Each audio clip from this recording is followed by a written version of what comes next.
Bonjour, je suis Bitouta Milka, étudiante en deuxième licence du système Alamdi de l'Université protestante au Congo. Je viens parmi vous dans le cadre d'un travail pratique qui m'a été recommandé de donner un aperçu d'un ouvrage sur l'image de l'organisation selon Karen Morgan. Il était un théoricien des organisations, un consultant en management, un gestionnaire d'investissement, un commentateur public, ainsi qu'un ancien personnage de Néo-Zélande.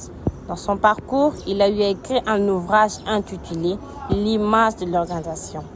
Dans cet ouvrage, il explore la nature de chaque métaphore, puis en étudie les répercussions concrètes sur la vie organisationnelle. Mais aussi, dans son ouvrage, il a eu à expliciter 8 métaphores de l'organisation. Alors, ces métaphores nous permettent de comprendre le mécanisme ainsi que les dynamiques dans la manière dont nous regardons notre entreprise en utilisant une image quelconque.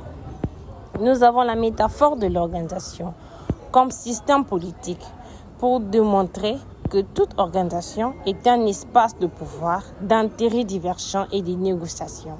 En bref, comprendre une organisation, c'est aussi comprendre les dynamiques de pouvoir et des politiques internes qui la traversent.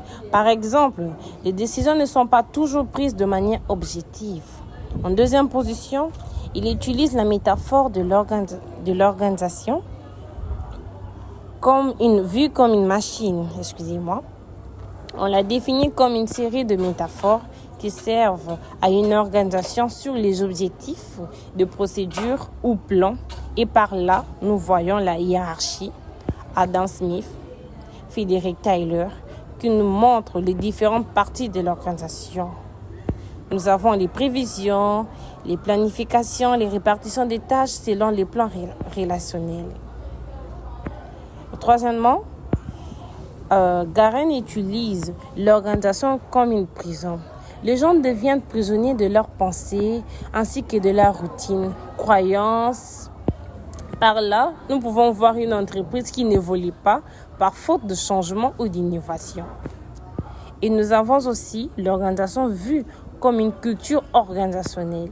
Il est défini comme un élément de gestion de la diversité lorsqu'elle est basée sur le partage, la communication et la gestion des connaissances, d'où elle est basée sur les valeurs.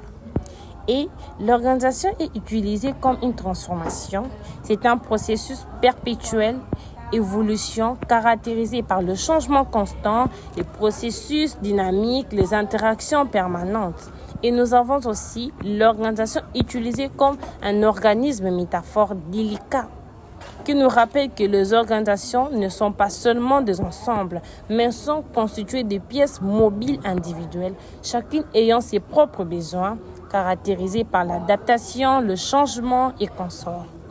Est ainsi l'organisation utilisée comme un instrument de domination. Ici, il montre comment un individu ou un groupe contrôle le comportement des autres, principalement dans les situations de compétition. Et par là s'achève mon travail. Je vous remercie.